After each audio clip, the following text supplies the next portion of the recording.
Welcome back and hello if you are new. So thank you so much for tuning in for another week. Now, potentially the most anticipated album in the world of metal this year, bar a certain wrench-oriented band, Slipknot have created, without a doubt, the most divisive album, I think, of their catalogue. Following the attack of the one-off single All Out Life, it was the perfect red herring to taunt Slipknot fans into thinking that this would be a return to Iowa. But, as ever in the world of Slipknot, things are not always as they say. I don't need you to do it for me. I don't need you to understand.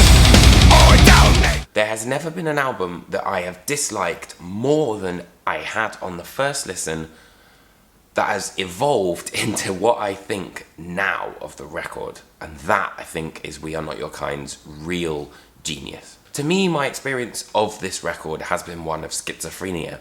I started off listening to Birth of the Cruel thinking, this is boring, it doesn't really go anywhere, but now the second that the track comes on, I can't stop banging my head. All the damage, who understands but the broken, developed in the arms of slaves. I'm all for... And what was originally an uninspiring Vermilion ripoff that was Liar's Funeral, again, I can't stop singing. You know just as much as I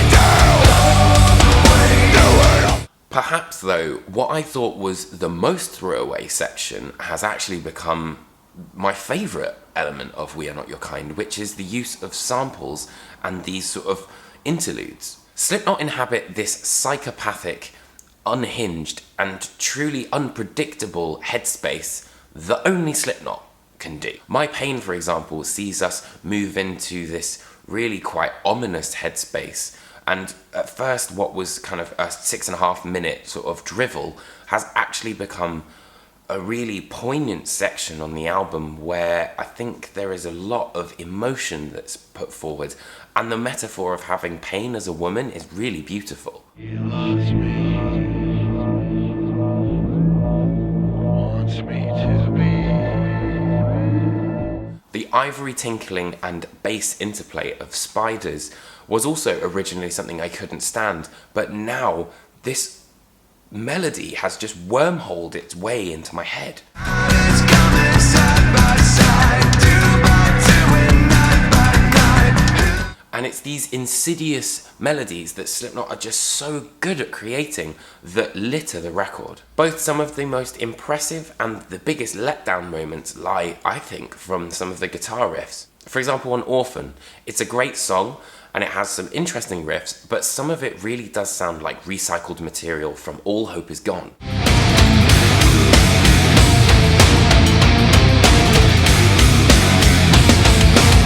Yet on the same album, we've got Nero Forte, which rekindles that aggression that we saw on the likes of The Blister Exists and 3-0. And those, I think, are some of the most underrated Slipknot tracks out there. Why was it easy for you to understand the abuse? I can't believe... It's the perfect example of when Corey, the guitars, the drums, and then the beer keg all match up to have this huge, vicious, aggressive interlude, and that is what Slipknot is about.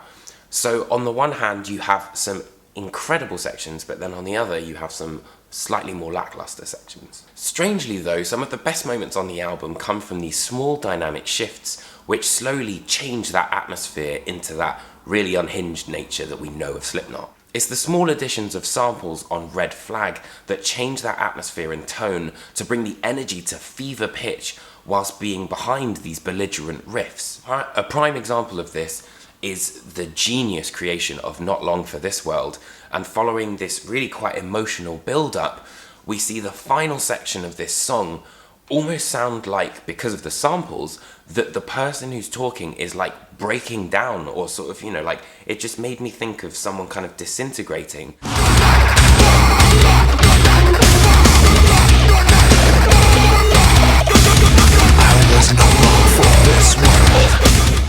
And then at the end of it is almost like this out-of-body narrative. You know, it's a very simplistic thing to do, but it makes such a big difference to that overall. There have been times when I've been listening to a Slipknot album and near the end I've kind of tailed off. From the second that Stranger Things Come video game collapsing sound of insert coin is started, there is this real sense of narrative, really. And even though they're very different, Death Because of Death carries this sort of weird carnival-esque sound.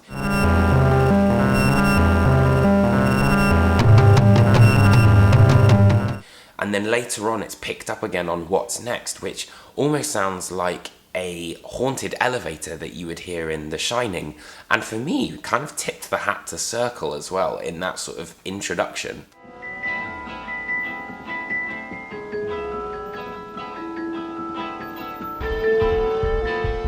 Usually it can kind of tail off sometimes with Slipknot, but this time they really finished it with that 1-2 punch, which is Not Long for This World and then Solway Firth. I'm not ahead of my time. I just do the first breath. A band that comprise of so many different personalities, musical or otherwise, Slipknot are a band that have experienced grief, they've experienced conflict, but most importantly, they've experienced evolution. We Are Not Your Kind is a firm reminder of what made Slipknot that terrifying band in 1999. But instead of being feral and vicious and pretty much rabid, instead it's more mature, well put together, and most importantly, doesn't retread old ground, but breaks new ground.